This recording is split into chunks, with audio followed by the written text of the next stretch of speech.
Hello, and welcome back to Book Review Corner, where I review a book in this corner. This week's book, Lock-In by John Scalzi.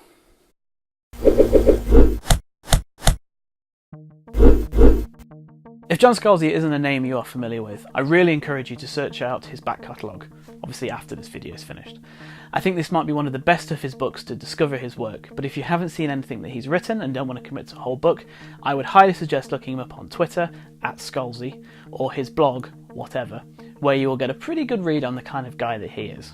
He's quite entertaining to follow on Twitter, so I highly recommend that. Scalzi works in different genres, with this book being described as science fiction or police procedural sci-fi, but honestly I don't really like assigning genres to books and authors too much. I don't think it's very useful or effective. If I had to pick one, I've seen Lock-In described as near-future sci-fi, which I kind of like. For me, it's near-future sci-fi sums up what I like about sci-fi, where it's set in the modern world, perhaps a year or so in the future. Everything is exactly the same except for one sidestep, one technology, one ailment, one something that allows you to feel comfortable in the world without having to learn everything. It offers you a way in and a connection to the story. You don't have to learn new species names, new worlds, new cultures. You're just right in the door.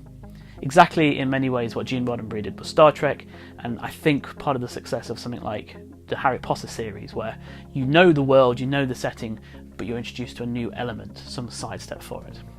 I hear people say a lot that they don't like any sci-fi, and this makes me cringe. For me, sci-fi is such a broad, wide-ranging genre, and there's something there for anyone. But like I said, I don't really like genres for exactly this sort of reason. Anyway, let's actually talk about the book. Lock-In is full of Scalzi's trademark catchy, very casual-sounding dialogue, and also underlying humour.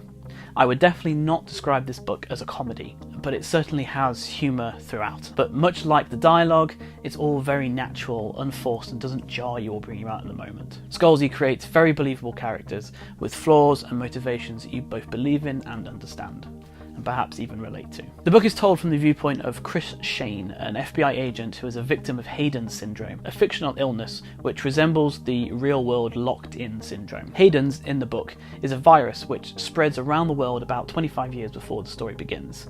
Most people who are infected will just get a very bad flu. For 1%, however, they become fully locked in, conscious but lacking the ability to move or speak or control their bodies. This created illness, along with the fictional technology known as threeps, robotic bodies controlled by Hayden victims so they can interact with the outside world, named after C-3PO, are the only sidesteps from the modern world, and they make for a great setting. The story involves Chris and Chris's FBI partner Leslie Van investigating a Hayden-related murder. I'll stop there in case I ruin the story or give you anything else, because I think with this kind of book, the less you know, the better. But you may have noticed I said Chris and Chris's FBI partner. At no point during the book is any mention made of Chris's gender. It's kept deliberately unreferenced. Scalzi said that he did this to start off with as a writing challenge to himself, but then realised in this world, when people are interacting through threeps, that perhaps gender isn't as important. This theme is followed through so much that there are actually two audiobook versions available, one with a male narrator and one with a female narrator. I went with the male narrator purely because it's Will Wheaton, and I can never get enough Will in my life. There's a really interesting article from The Verge with the narrators Will Wheaton and Amber Benson discussing this, which I'll link below. Benson told The Verge she considered this particularly important in 2018. Framing things within the lens of ascribed gender, she said, comes with a whole set of rules. Going into the story, she didn't realise about Scalzi's decision until she actually picked up and started reading it. She said she found that talking to people about it, they didn't realise, and most people make an assumption.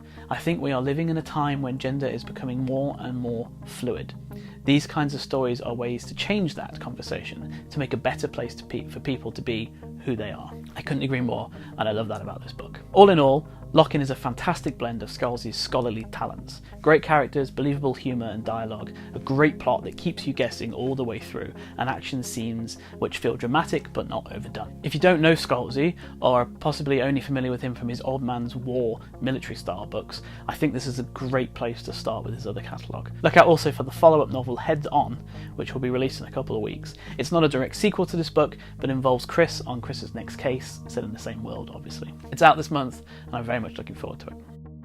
Thanks for watching. If you've read Lock-In or any of John Scalzi's other books, please let me know in the comments down below what you thought of them or other ones. Recommend ones to me. I haven't read all of his books, but I've enjoyed everything I've read so far. And if you like this and want to see other videos like it, please subscribe. Thanks a lot. See you next time.